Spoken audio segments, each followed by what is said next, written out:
I think Ezra is like a very important character in the book that I don't think is like kind of given enough credit. How do you think he inspires growth in Susan? And do you have an Ezra in your life? Well, I actually didn't have an Ezra, didn't have a Moroccan boyfriend. Okay, when it came to Ezra. Although the closest to a boyfriend, it wasn't a serious boyfriend, I used to ride up and down the hills on a motorbike, and the person who owned the motorbike was from Ghana. Ghana. Yeah, Africa. He was studying at the medical school there. There was an African contingent studying at the Hebrew Medical School. So, no, Ezra is invented. However, not entirely, because I went to the Ulpan, the Hebrew language school. Now, I said I spoke Hebrew, but, I didn't speak 100% fluent Hebrew. I speak pretty good Hebrew. I don't know if my granddaughter would call it pretty good, but sufficient to understand me. And I understand more than I can speak. Say, that way. So when I went to the Ulpan was filled with Moroccans. I was just about the only English speaker in the class. So all of that Moroccan stuff, when we'd sit in lunch, I would listen to them speaking. Sometimes they spoke in French. I know some French.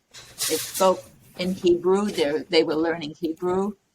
And I also was aware. I mean, some of the little scenes are true, like the teacher teaching them. I don't know if you remember the scene where the words she's trying to teach them are cleanliness. Yeah. It's like insulting. Okay, so it's classist, but I was actually there to see that. So that I experienced with my own eyes in the Ulpan, actually a place called Ulpan Etzion in Jerusalem. And Ezra is important because I wanted them to have a voice, and they didn't have a voice quite then. There were a few Moroccans and Tunisians and others who were more outspoken, but mostly you'd see them on the roads just covered with concrete dust, building buildings, and barely having jobs. And so Ezra had been an artist. He was a ceramicist. I mean, he's in the book less as a love interest and more as an activist, more as a person who wants to make a life for his people, and actually grows a lot too, because he comes in this book to accept the pain of the survivors. While he resents it initially and thinks they're getting too much attention and that the Eichmann trial is on the radio, and he comes to understand what they experience. So there's a lot of there's growth in Susan, there's growth in Ezra, there's growth in Ruth, and of course, Yaakov. Because you'll notice, I don't think you have this in the question. Can I put it in, even though you don't have it in the question?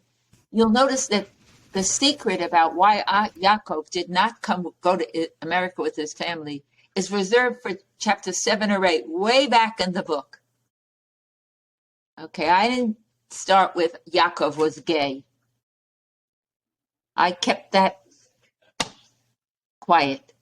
And that's because I wanted the freedom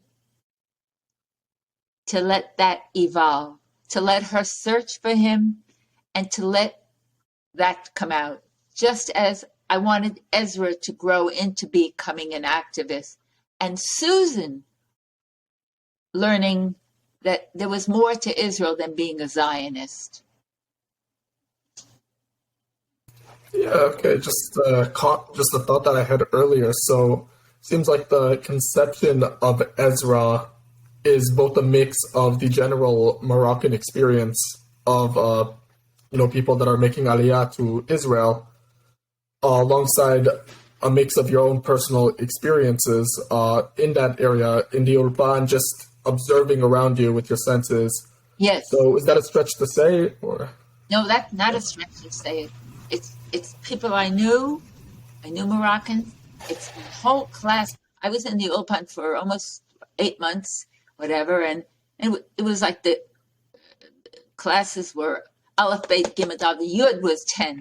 Yud is the 10th letter, and that's the highest class. And I think my Hebrew was a little better than the Moroccans, but I hung out with them. It's a little bit of that Susan the hippie in America, hanging out with the Moroccans and being invited to dinner with them and hearing their longings for the things they lost and coming to understand that although they had not been in concentration camps, they had suffered too. Like I was keeping like Yaakov kind of hidden because I think like his identity is like very revealing to like the whole plot of the story. He is hidden. I hid him. You're right. Yeah. So that's why he wasn't like explicitly mentioned here. But yeah, for sure. I totally agree. Maybe I shouldn't have said that because now everybody will know the plot of the book. Elsewhere, I didn't say that. So it's a big secret. Why don't we just say it's a big secret why Yaakov did not come to America, and he didn't come to America for good reasons. Yeah. Agreed. And you have to read to find out. It's an excellent story. Again, everything's in the description. Thank you. And by the way, the cover, take a look at the cover. The cover is a photograph taken by a German Jewish photographer who fled Germany for Palestine in 1934 and became a renowned photographer there. She had studied with a very famous German art school, the Bauhaus School. Yeah. And a friend of mine saw this cover and told me to look at it. And the minute I saw it, I said, somebody made a cover for my book. Yeah. I guess it just like I know we didn't ask this I know we didn't I didn't pre-write this, but like when you write a book, just out of curiosity, like when you create that like those title covers, does like a certain image just stick out to you like when you see it, or is it something that you really have to think about carefully, or does it just come to you? I think it's probably a mix of both. No? My journalism was art journalism. So all I was writing about was the arts. So to me, I saw this cover, and in about 1/8 of a second, I loved it, and that was the cover. Okay.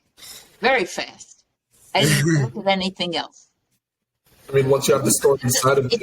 It doesn't always happen that way. This case, it did. Yeah. Yeah, I mean, once you have the story inside your psyche, you can really begin to connect with images on that level and make those connections, and boom, now we have the cover. And then I found out when I actually had the way it works is this, her archive is in the collection of the Israel Museum. So when I wrote them to pay for the rights to use this, I found out the date of this photo, and it was 1960. So it was right at the right kind of moment of my book. Wow, yeah.